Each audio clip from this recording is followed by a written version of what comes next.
கிறிஸ்துவுக்குள் அன்பானவர்களே, இந்த நல்ல வேளையில் கூட இயேசு கிறிஸ்துவின் நாமத்தில் உங்கள் அனைவரையும் வாழ்த்தி நாங்கள் வரவேற்கிறோம். இந்த நாளில் கூட பார்த்திங்கன்னு சொன்னால், ஒரே காரியங்களை குறித்து நம்ம அநேக நாட்கள் பேசுகிறோம். கர்த்தர் நல்லவர், கர்த்தர் அன்பானவர். கடந்த வாரத்தில் ஜெயந்தி அக்கா பேசும்பொழுது கூட கவலைப்படாதிருங்கள் அது குறித்து அவங்க பேசினாங்க. அநேக அடைக்கலான் குருவிகளை பார்க்கலும் நாங்கள் விசேஷித்தவர்கள் அப்படிங்கிறத குறித்து பேசினாங்க. ஏன் திரும்ப திரும்ப இதே காரியங்களை நம்ம பேசுகிறோம், இதே தான் பேசுகிறோம் அப்படின்னு சொன்னிங்கன்னா, அநேகர் இன்னும் நம்ம அதை சரியாக புரிந்து கொள்ளாதபடிக்கு கேட்கிற காரியங்களை நாம் மறந்து போகிறோம். ஏன் அப்படின்னு சொன்னிங்கன்னா, அநேகருக்கு பலவிதமான கஷ்டங்கள், பிரச்சனைகள், பாடுகள், இந்த உலகம்னா அப்படி தான், பிரச்சனைகள் இருக்கத்தான் செய்யும். அப்படிங்கிறதுனால நம்ம அதையே நினைத்து கொண்டு இருக்கிறோம். அதுலேயே நம்முடைய வாழ்க்கை போய்கொண்டே இருக்கிறது. பார்த்திங்கன்னு சொன்னால், பிசாசானவன் கடவுளோட பிள்ளைகளை ஏதாவது ஒரு பிரச்சனையில் போய் மாட்டி விட்டுறான். அவங்க நல்லா சர்ச்சுக்கு போவாங்க, நல்லா இருப்பாங்க. ஆனால் அவன் இவங்களை எப்படியாச்சும் கெடுக்கணும்னு பார்க்குறதுக்காக தான் பலவிதமான துன்பங்களை நம்முடைய வாழ்க்கையில் கொடுத்து கொண்டே இருக்கிறான். கொஞ்ச நாட்களுக்கு முன்பதாக எங்களுக்கு கிரேஸ் டிவியில் ஒரு ஃபோன் வந்தது, ஒரு 5-6 மாதங்களுக்கு முன்பதாக. அப்போ அந்த தாய் என்ன சொன்னாங்கன்னா, ஒரு வயதான தாய் அவங்க எங்களுக்கு ஃபோன் பண்ணாங்க. அப்போ அவங்க சொன்னாங்க, எங்கள் பேரனுக்காக கொஞ்சம் ஜெபம் பண்ணுங்க, அவன் ரொம்ப மது போதையில் இருக்கான் அப்படின்னு சொல்லி ஜெபம் பண்ணாங்க. சரி, நாங்கள் அவனுக்காக ஜெபம் பண்ணிக்கிறோமான்னு சொல்லிவிட்டு நாங்கள் ஃபாஸ்டிங் ப்ரேயரில் கூட அவனுக்காக ஜெபம் பண்ணோம். திரும்ப ஒரு 15 நாட்கள் கழித்து திரும்பவும் கால் பண்ணாங்க. அப்போ அவங்க சொன்னாங்க, என்னோடய மருமகனுக்கும் சேர்த்து ஜெபம் பண்ணுங்க, ஏன்னா பையனும் அப்பாவும் சேர்ந்து ஒன்றா தண்ணி அடிக்கிறாங்க அப்படின்னு சொல்லி சொன்னாங்க. சரின்னு சொல்லி அதற்காகவும் நாங்கள் ஜெபித்தோம். அப்போ இன்னொரு தடவை திரும்பவும் அவங்க கால் பண்ணாங்க. கால் பண்ணும்போது அவங்க சொன்னாங்க, ஏம்மா இந்த ஏசாமி தான் கொஞ்சம் பார்த்து செய்ய வேண்டியது தானம்மா, என் பொண்ணு ரொம்ப கஷ்டப்படுதே அப்படின்னு சொன்னாங்க. ஏன்னா இவர் இப்படி பண்ணுறாரு, எவ்வளோ ஜெபம் பண்ணுறேன், பையனும் அப்பாவும் சேர்ந்துக்கிட்டு என் பொண்ணை அடிக்கிறாங்களே அப்படின்னு சொல்லி அவங்க சொன்னாங்க. இந்த பிரச்சனைக்கு மூல காரணம் யாருன்னு பார்த்திங்கன்னா, அந்த தாய் தான். ஏன் அப்படின்னா, அந்த அம்மா அந்த ஒரு கிறிஸ்தவ பெண்ணுக்கு புற மதத்தில் இருக்கிற ஒருவரை திருமணம் செய்து வைத்தார்கள். ஏன் அப்படின்னா, அவர் சென்ட்ரல் கவர்மெண்ட் வேலையில் இருக்கார், நல்ல சம்பளம், நம்ம பொண்ணை நல்லா பார்த்துக்குவாருன்னு சொல்லி புற மதத்தில் இருக்கிறவரை போய் திருமணம் பண்ணி கொடுத்தாங்க. திருமணம் ஆனதுலேருந்து அந்த பெண் அந்த குடும்பத்தை குறித்து அந்த அம்மா கவலையே இல்லை. அந்த அம்மா ஒழுங்காக ஜெபிக்கலை, அந்த பெண் சர்ச்சுக்கு போகல. அப்படி இருக்கும் பொழுது தன்னுடைய கணவரும் பிள்ளையும் எப்படி மனசு மாறுவாங்கன்னு நினைக்கிறாங்க. என்னதான் ஃபாஸ்டிங் ப்ரேயர் போட்டு இந்த உலகத்தில் இருக்கிற எல்லாரும் ஜெபம் பண்ணால் கூட அந்த பெண் தன் கணவனுக்காகவும் தன் மகனுக்காகவும் ஜெபிக்கணும். அந்த அம்மா முதல்ல ரட்சிக்கப்படணும். அப்போ தான் ஆண்டவர் அந்த இடத்துல கிரியை செய்ய முடியும். அநேக காரியங்களில் நம்ம இப்படி தான் பிசாசின் கண்ணியில் நம்ம சிக்கிக்கொள்ளுகிறாய் இருக்கிறோம். அதனால் என்ன சொல்கிறாங்கன்னா, இவர் நம்மளோட ஜெபத்தை கேட்க மாட்டார். ஏசாமி நான் எவ்வளோ ஜெபம் பண்ணுறேன், என் கஷ்டம் போகவே இல்லை, அவருக்கு காது இல்லையான்லாம் கேட்குறவர்கள் உண்டு. கடவுளுக்கு கண்ணே இல்லையா, எவ்வளோ கஷ்டத்தை நான் தாங்கி கொள்ளுறது அப்படின்லாம் சொல்கிறத நான் கேள்விப்பட்டிருக்கேன். பார்த்திங்கன்னா, ஏசாயா 59:8 அதிகாரத்தில், சமாதான வழியை அறியார்கள், அவர்கள் நடைகளில் நியாயமில்லை, தங்கள் பாதைகளை தாங்களே கோணலாக்கி கொண்டார்கள். அப்போ நம்மளோட பாதையை நம்மளே என்ன பண்ணிக்கிறோம், கோணலாக்கி கொள்ளுகிறோம், குருடர்களாய் மாறி போகிறோம். பாதையே தெரிகிறதில்ல, கண்ணை மறைச்சிருது எல்லாமே. ஆசை கண்ணை மறைக்குது, நம்ம செய்கிற பாவங்கள் கண்ணை மறைக்குது. எல்லாமே மறைக்கிறதுனால நம்ம தேர்ந்தெடுக்கிற பாதை கோணலான பாதையை நம்ம தேர்ந்தெடுத்துட்டு அப்புறம் கடவுள் மேலே போய் நம்ம பழியை போடக்கூடாது இல்லையா. ஏசாயா 45:2 சொல்லுது, நான் உனக்கு முன்னே போய் கோணலானவைகளை செவ்வையாக்குவேன். நம்ம கோணலான பாதையை தெரியாமல் போயிடுறோம், திரும்ப நம்ம மன்னிப்பு கேட்குறோன்னு வைங்களேன், நம்முடைய தேவன் நமக்கு நம்முடைய பாதைகளை செவ்வையாக்குவார். அதனால் அவர் என்ன பண்ணுறாரு, நமக்கு முன்னதாக போய், நான் உனக்கு முன்னே போய் கோணலானவைகளை செவ்வையாக்குவேன். உபாகமம் 31:8 அதிகாரத்தில், கர்த்தர் தாமே உனக்கு முன்பாக போகிறவர், அவர் உன்னோடே இருப்பார் அப்படின்னு இருக்குது. அவருக்கு நம்ம முன்பதாக போகிறவராய் இருக்கிறார். அதே போல் மீகா 2:13 பார்த்தீங்கன்னு சொன்னால், தடைகளை நீக்கி போடுகிறவர் அவர்களுக்கு முன்பாக நடந்து போகிறார். அந்த வசனத்தின் கடைசியில் என்ன இருக்குன்னா, கர்த்தர் அவர்கள் முன்னணியில் நடந்து போவார். ஆக நம்ம போகிற வழியில் நமக்கு பிரச்சனைகள் வருது. நிறைய பேர் சொல்கிறாங்க, கடவுள் கேட்கறதில்ல, அவர் நான் இவ்வளோ கஷ்டப்படுறேனே. நமக்கு முன்பதாக அவர் இருக்கிறார். அவர் நம்மளுடைய வழிகளை ஆயத்தப்படுத்துகிறார், நம்முடைய வழிகளை செவ்வைப்படுத்துகிறவராய் இருக்கிறார். உதாரணத்துக்கு பார்த்திங்கன்னு சொன்னால், நெகேமியா 9ஆம் அதிகாரத்தில் பார்த்திங்கன்னா, நம்ம கண்கள் இருந்தும் குருடர்களாக இருக்கிறோம், செவி கொடுக்க மனதில்லாதவர்களாக இருக்கிறோம். ஆண்டவருக்கு நம்முடைய செவியை கொடுக்கிறதுக்கு மனதே இல்லை. நெகேமியா 9ஆம் அதிகாரம் இன்று காலையில் நான் படிக்கும்போது எனக்கு உண்மையாகவே ரொம்ப அது நெகிழ்ச்சியாக இருந்த இது. இஸ்ரவேல் ஜனங்களை அவங்க கடந்து வரும்போது இந்த ஒரு 4 வசனங்கள்லேயே அவர் ரொம்ப அழகாக சொல்லியிருக்காரு. அவர் எப்படியெல்லாம் கூட்டிகிட்டு வந்தார் பார்த்திங்கன்னா, 19ஆம் வசனம் 9ஆம் அதிகாரம் 19ஆம் வசனத்தில், நீர் உம்முடைய மிகுந்த மன உருக்கத்தின்படி அவர்களை வனாந்தரத்தில் கைவிடவே இல்லை. பகலில் மேகஸ்தம்பமாய், இரவிலே அக்னி ஸ்தம்பமாய் இருந்தீங்க, வழி நடத்துனீங்க, அவங்களுக்கு மன்னாவை கொடுத்தீங்கன்னு இருக்குது. அவர்களுக்கு அறிவை உணர்த்த உம்முடைய நல்ல ஆவியை கட்டளையிட்டீர். அவர்களுக்கு வாய்க்கு உம்முடைய மன்னாவை அருளி தாகத்துக்கு தண்ணீரை கொடுத்தீர். அதன் அடுத்த வசனம், 40 வருஷமாக வனாந்தரத்தில் அவர்களுக்கு ஒன்றுமே குறைவுபடாதபடிக்கு அவர்களை பராமரித்து வந்தீர்.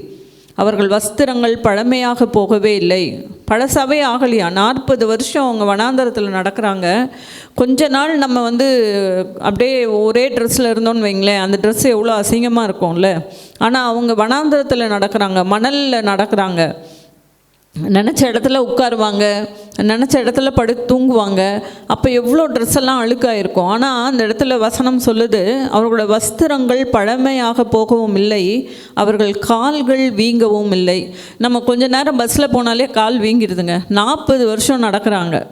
எப்படி நடக்கிறாங்க? பிள்ளைகளை சுமந்துக்கிட்டு, ஒரு சிலர் சின்ன குழந்தைங்க இருந்துச்சுன்னா இடுப்பில் தூக்கி வச்சுக்கிட்டு அப்படி தானே நடந்துருப்பாங்க. ஆனால் அவர்களுடைய கால்கள் வீங்கவில்லைன்னு இருக்குது. அதுக்கப்புறம் 17ஆம் வசனம் பாருங்கள், அவர்கள் செவி கொடுக்க மனதில்லாமலும் அவர்களிடத்தில் நீர் செய்த உம்முடைய அற்புதங்களை நினையாமலும் போய் தங்கள் கழுத்தை கனப்படுத்தி தங்கள் அடிமைத்தனத்திற்கு திரும்பும்படிக்கு அவர்கள் கலகம் பண்ணி ஒரு தலைவனை ஏற்படுத்தினார்கள். ஆகிலும் வெகுவாய் மன்னிக்கிறவரும் இரக்கமும் மன உருக்கமும் நீடிய சாந்தமும் மகா கிருபையுள்ளவருமான தேவனாகிய நீர் அவர்களை கைவிடவில்லை. நம்ம அப்படி தான் போகிறோம். எல்லா நன்மைகளையும் அவரை பெற்றுக்கொள்ளுகிறோம். கடந்த காலத்தில் அவர் செய்த நன்மைகளை மறந்து போகிறோம்.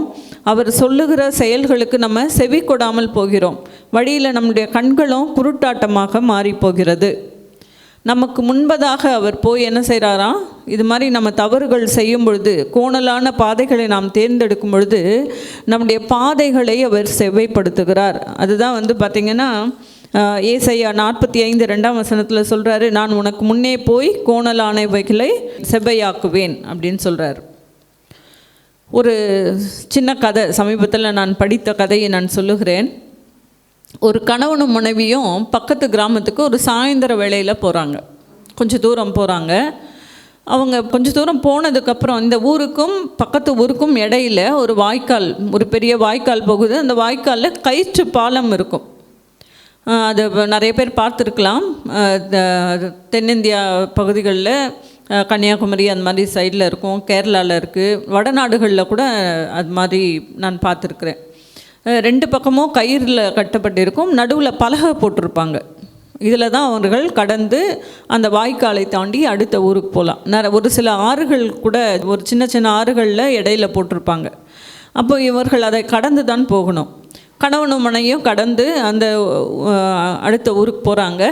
போய் கொஞ்சம் தூரம் போகிறாங்க. திடீர்னு பார்த்திங்கன்னா ரொம்ப இருட்டிடுது, மழை வர மாதிரி இருக்குது, மின்னல் மின்ற மாதிரிலாம் இருக்குது. உடனே அவங்க பேசிக்கிறாங்க, நம்ம திரும்ப சீக்கிரம் மழை வர்றதுக்குள்ளே நம்ம வீட்டுக்கு போயிடலாம் வாங்க அப்படின்னு சொல்லி.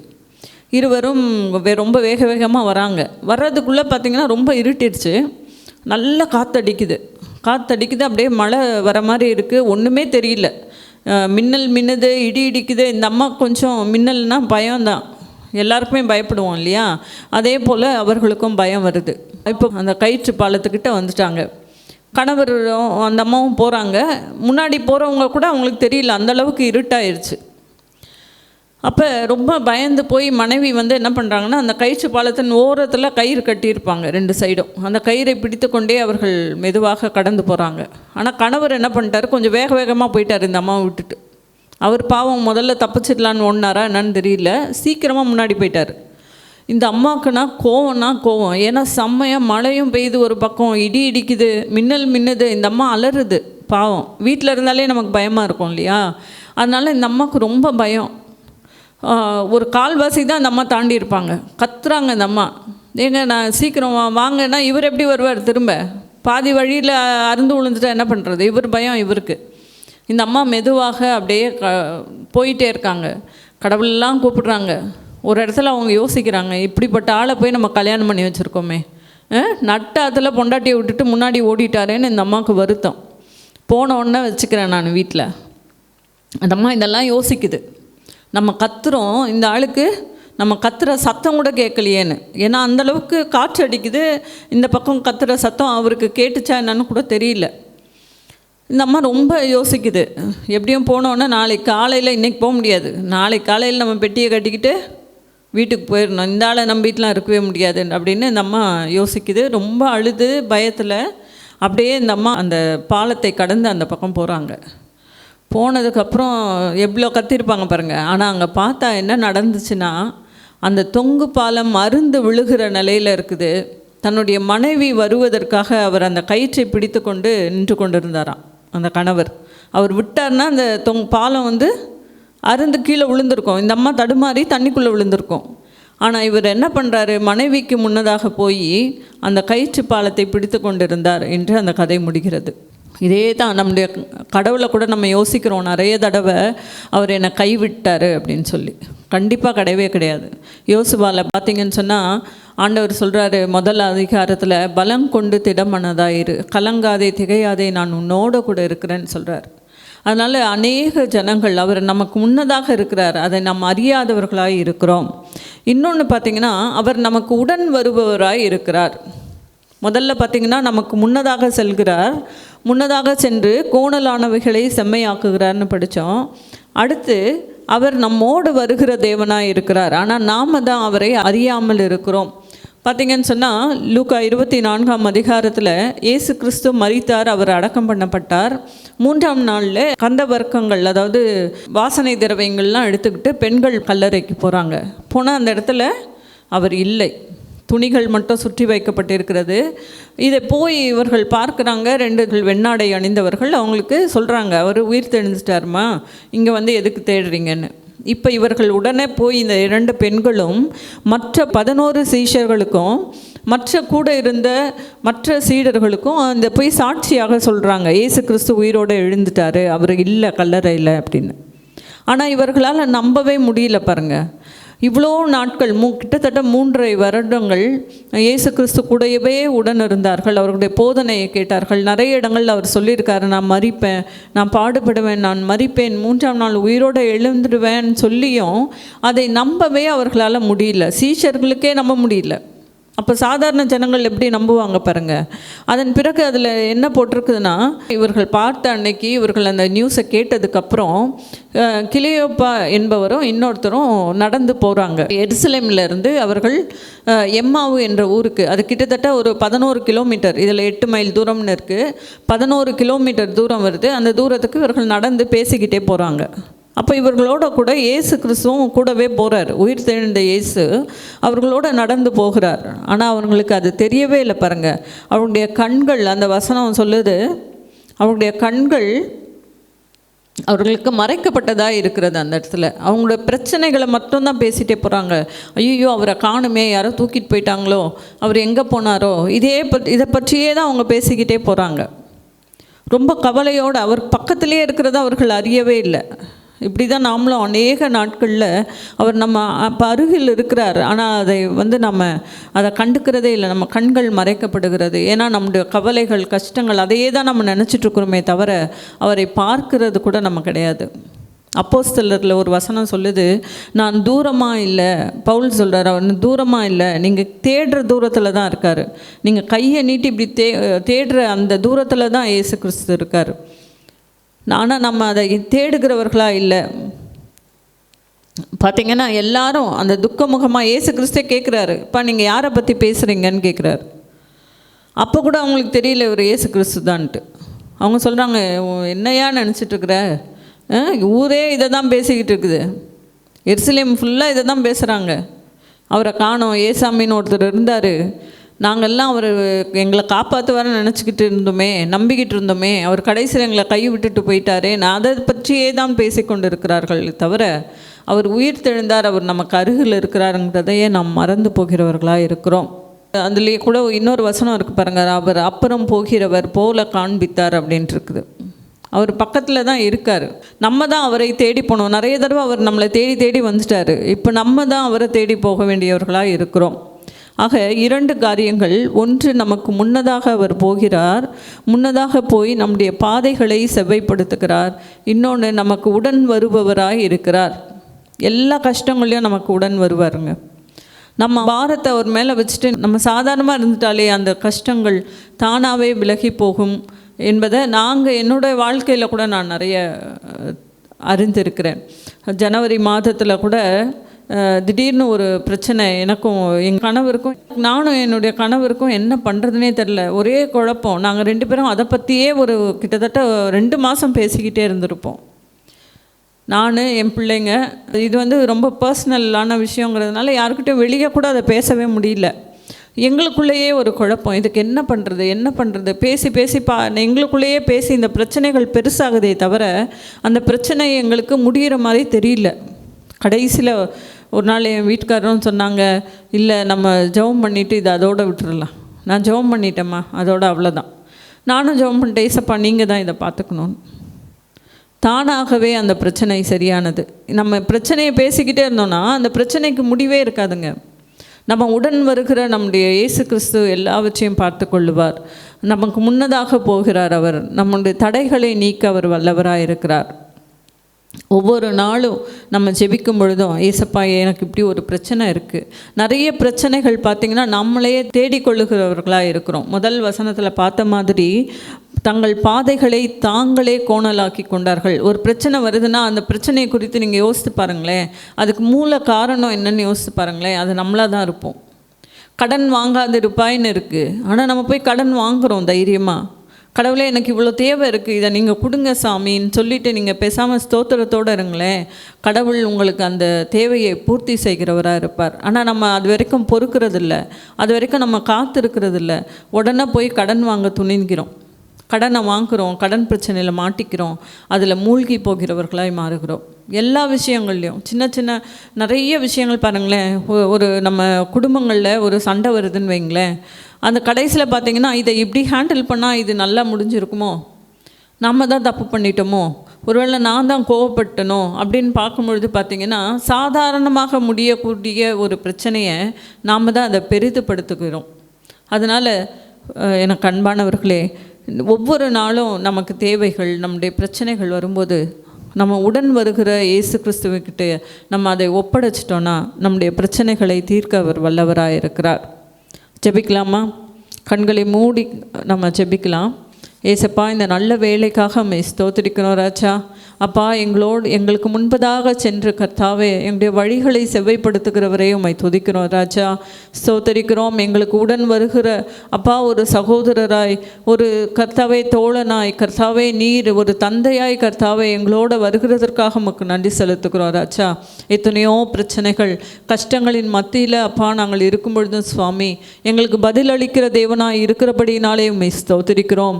அநேக ஆசீர்வாதங்களை பெற்றுக்கொண்ட நாங்கள் கர்த்தாவே நாங்கள் மறந்து போனவர்களாய் சுவாமி அப்பா வழியை விட்டு விலகி கர்த்தாவே எங்களுடைய பாதையை கர்த்தாவே கோணலாக்கி கொண்டவர்களாய் நாங்கள் இருக்கிறோமே சுவாமி. ஒரு விஷயம் எங்களை தகுதிப்படுத்துங்க, எங்களை மன்னியுங்க ராஜா. ஏசப்பா, நாங்கள் கர்த்தாவே நீங்கள் சொல்லியிருக்கிற கர்த்தாவே கர்த்தர் மேல் பாரத்தை வைத்து விடுன்னு சொல்லியிருக்கிறீங்க ராஜா.